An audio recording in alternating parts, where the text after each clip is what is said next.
ये कैसा लगेगा आपको जान के कि अगर आप इतने सालों से जिम कर रहे हो और उसके बावजूद आपकी जो स्ट्रेंथ है वो बढ़ने की जगह उल्टा गिर गई है या मेंटेन रही है इतने साल की ट्रेनिंग करने के बाद भी, तो कैसा लगेगा आपको? ऑब्वियसली बहुत बुरा लगेगा ना।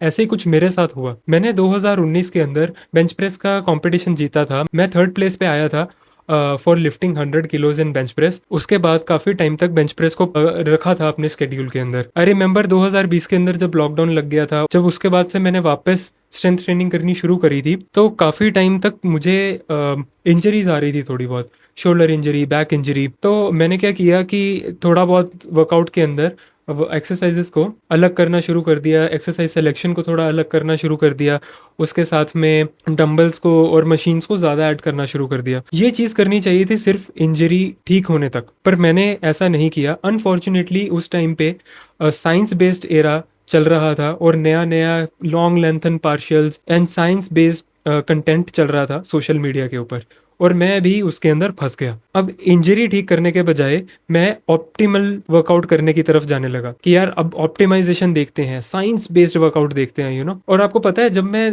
कंपटीशन जीता था बेंच प्रेस का, उसके अंदर जो मेरी साइज है, यहाँ पे मैं अराउंड 70 किलोज का हूँ। And I use to train like a total freak, total meathead. मैं यहाँ पे सिर्फ वेट उठाने की सोचता था, हर हफ्ते प्रोग्रेस करने की सोचता था, और उसके साथ में अच्छे से high carb diet, high protein diet, कुछ ज़्यादा कैलकुलेट नहीं करता था। और यहाँ पे मैंने अपनी लाइफ के सबसे बड़े और सबसे अच्छे गेन्स देखे थे in terms of both muscle and strength. उसके बाद फास्ट फॉरवर्डिंग टू 2026, मैंने फिर से अपने स्ट्रेंथ गोल्स बनाए कि मैं इस साल फिर से 100 kgs के प्लस जाऊंगा बेंच प्रेस के अंदर, और डेडलिफ्ट के अंदर 160-170 क्रॉस करूंगा, और स्क्वाट्स के अंदर 150 को टच करूंगा।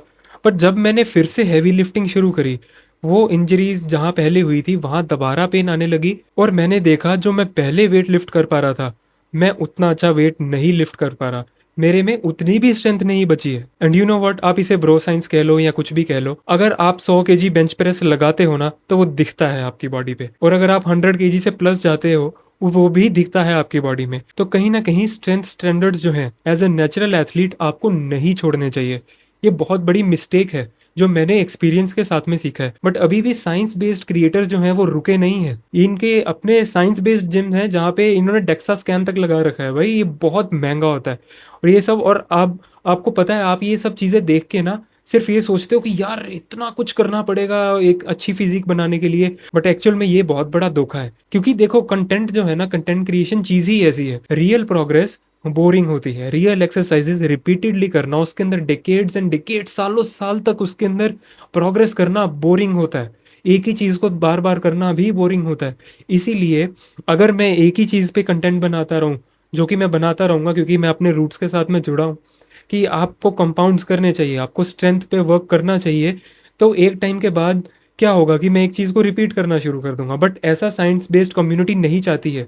इसीलिए ये फ्लैशी और टैकी चीज़ें आपको दिखा दिखा के तरीका है व्यूज़ लेने का, क्योंकि आपको इंडस्ट्री में बने रहना है। बात करते हैं मेरी प्रोग्रेस की, तो 2-3 साल के बाद ये सब चीज़ों को इग्नोर करने के बाद मैंने देखा कि मैं और वीक हो गया।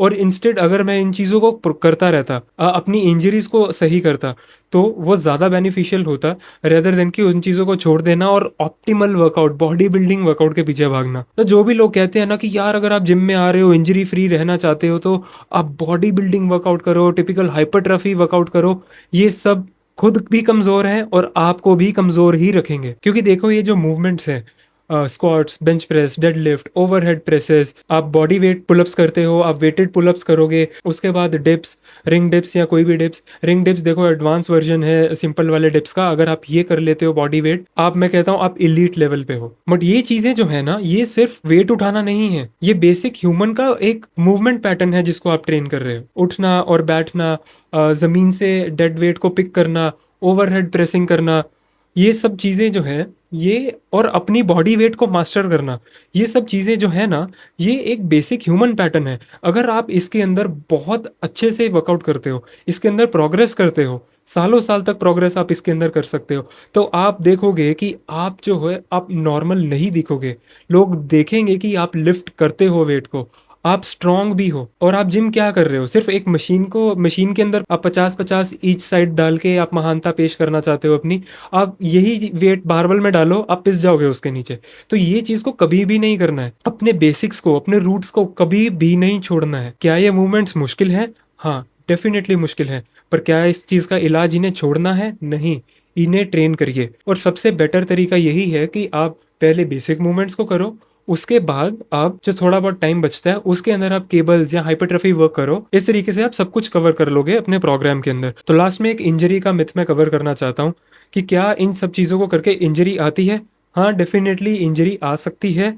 पर वो कैसे आएगी? अगर आप अपने हैसियत से ज़्यादा वेट को लिफ्ट करोगे, आपको इंजरी ऑलरेडी है, आप ओवर ट्रेन करोगे, 6-7 दिन एक हफ्ते के अंदर ट्रेन करोगे बिना ब्रेक लिए, आप सालों साल तक हैवी वर्कआउट कर रहे हो। वैसे इस स्टेज तक ज़्यादातर लोग पहुंचते नहीं है। आप ट्रेनिंग कर लो अच्छे से तो वो भी बड़ी बात है। अगर आप 6-7 दिन लगातार ट्रेन कर रहे हो, बहुत हैवी ट्रेन कर रहे हो, ईगो लिफ्टिंग भी कर रहे हो, आपकी मोबिलिटी स्टेबिलिटी का आपको कोई अता पता नहीं है, आपको पोस्चर इम्बैलेंसेस कैसे ठीक करनी है, आप सारा दिन आपका सेडेंट्री लाइफस्टाइल है, आप बैठे रहते हो और अचानक से आपको भूत सवार होता है कि यार आज 150 किलो की मैं डेडलिफ्ट लगा लूंगा जाके, तो आप इंजरी ही होगी। आप सबसे इंपॉर्टेंट बात है अपनी कोर स्टेबिलिटी पे, अपनी मोबिलिटी पे काम करो। उसके साथ साथ ईगो लिफ्टिंग मत करो, हल्का हल्का वेट से शुरू करो और उसके बाद धीरे धीरे स्केल करो। आप हमेशा जब आप अच्छी डी लोड लोगे, डी लोड का मतलब है कि जहाँ पे आप 12 से 16 हफ्ते वर्कआउट करने के बाद आप एक हफ्ते का लाइट वेट वर्कआउट करते हो, ब्रेक लेते हो। तो अगर आप ये डी लोड्स को अपने वर्कआउट के अंदर ऐड करोगे,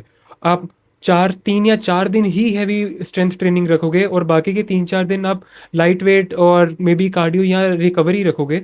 मैं हफ्ते के अंदर 2 दिन टोटली ऑफ लेता हूँ। उस टाइम मैं बिल्कुल वर्कआउट नहीं करता हूँ, अच्छे से रिकवरी पे, स्लीप पे फोकस करता हूँ। तो क्या होता है कि अगर आपकी हफ्ते में स्लीप थोड़ी बहुत खराब भी हो रही है तो कवर अप हो जाता है अगर आप ऑफ लेते हो। तो ऑफ लेना जरूरी है अगर आप इस टाइप की ट्रेनिंग करते हो, हैवी ट्रेनिंग करते हो। तो हमेशा की तरह मैसेज यही है कि बेसिक्स के ऊपर फोकस करो, इसको बिल्कुल भी इग्नोर नहीं करना चाहिए। और अगर कोई बोलता है कि आप इसे इग्नोर करो तो he is out of his mind, वो ऐसे रियल लिफ्टिंग क्या होती है नहीं जानता वो। सो ये एक रैंट वीडियो था, आई नो।